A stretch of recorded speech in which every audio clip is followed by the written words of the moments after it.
I'm German homelos. I drink coffee and I know things. მეათე ეპიზოდის სიტყვა არის სულაბი. ბუნების სული. ბუნების სულები ალბათ ყველაზე სანდო ადამიანები არიან. რთული სათქმელია, რომ ბევრნი არიან, მაგრამ არც ცოტანი არიან. ორიენტირებულნი არიან სიმშვიდესა და საყოველთაო მშვიდობაზე. ცხოველებს და ზოგადად ბუნებას დიდი სიყვარულით ეპყრობიან. ოღონდ მართლა უყვართ ეს ყველაფერი.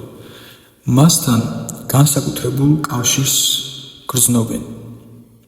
ბავშვობიდან საოცარ აურას ფლობენ. მათთან თავს მშვიდად იგრძნობ. ბოროტებისგან დაცლილები არიან მთლიანად.